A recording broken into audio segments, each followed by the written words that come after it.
Baghdad, I, Sindbad, lived a life of luxury. My home was filled with friends, and my days with feasts. I would tell tales of my first voyage, of the giant whale island, and the fortune I had made. Yet, amidst the comfort, a whisper of the sea called to me. The city felt like a cage, its walls too close, its routines too dull. I would spend hours gazing at the river Tigris, watching the boats glide by, dreaming of the open ocean, of unknown lands and thrilling dangers. The urge for adventure was a fire in my heart that comfort could not quench. One morning, I could resist no longer. I must sail again, I declared. I packed a small bag with the finest goods from the markets of Baghdad, bid farewell to my comfortable life, and made my way back to the port of Basra, my heart pounding with excitement. In Basra, I found a fine, sturdy ship preparing for a long voyage. I presented myself to its captain, a strong and cheerful man named Tariq. He had heard tales of my first voyage and welcomed me aboard, impressed by my courage. Once again, the sea was my home. We sailed under skies of brilliant blue, the wind filling our sails. We stopped at many islands, trading our goods for spices, precious woods, and pearls. My fortune grew, and so did my spirit for adventure. One afternoon we came upon an island of breathtaking beauty. It was covered in lush green trees, with streams of clear, fresh water, and not a soul in sight. "Let us rest here," said Captain Tariq, and we all eagerly agreed. While the others prepared a meal, I wandered inland. The air was sweet with the scent of strange flowers, and colorful birds sang in the trees. I found a cool, grassy spot by a stream, ate some of my provisions, and soon the gentle sounds of the island lulled me into a deep sleep. I awoke with a start to an unnerving silence. The sun was low in the sky. I called out, but only the echo of my own voice answered. A terrible fear gripped me. I scrambled to my feet and ran, crashing through the trees until I reached the shore. The beach was empty. I scanned the horizon, and there, a tiny speck disappearing into the sunset, was our ship. They had left without me. I screamed and waved, but it was no use. I was alone, abandoned on a deserted island. Despair washed over me like a cold wave. After my grief subsided, my will to survive took over. I climbed a tall tree to survey the island. There was no sign of any town or people, but in the distance I saw something strange and enormous. A great white dome shining in the sun. Curiosity replaced my fear, and I decided to investigate. As I drew closer, I realized the dome was perfectly smooth and impossibly large.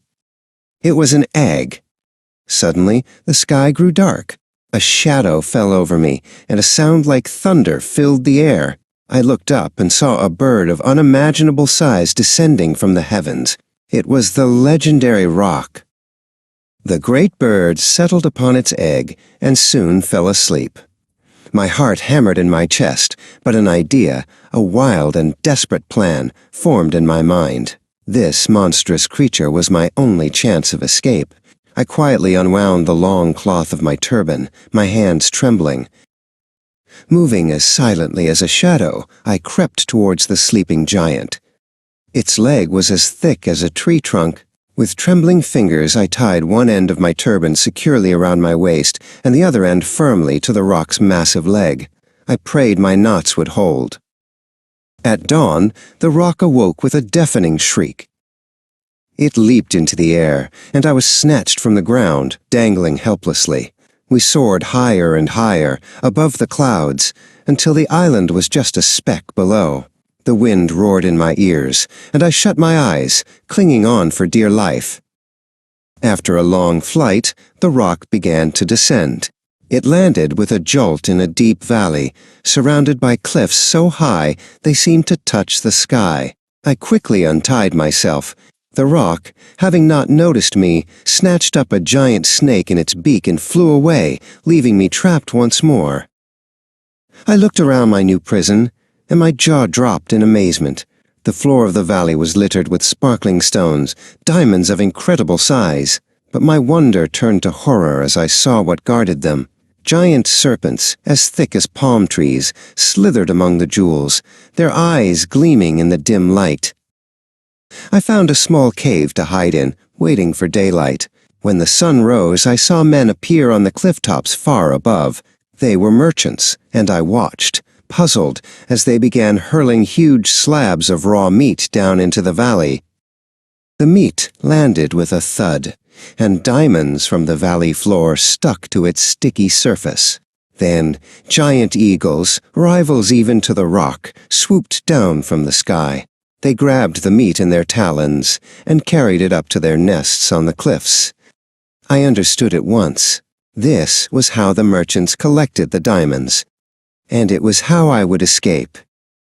I filled my pockets with the largest diamonds I could find. Then, waiting for the next piece of meat to fall, I dragged it to a hidden spot.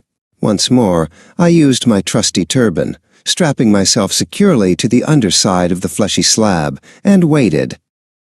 Soon, a great eagle descended.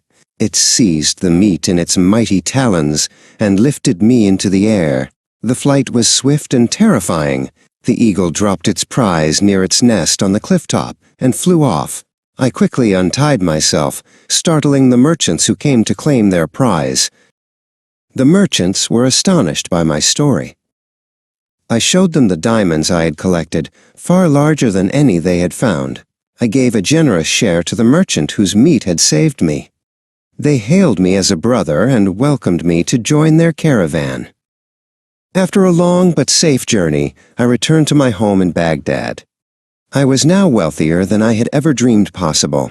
I gave generously to the poor and lived in comfort, but I knew, deep in my heart, that the call of the sea would one day tempt me again. My second voyage was over, but my adventures were not.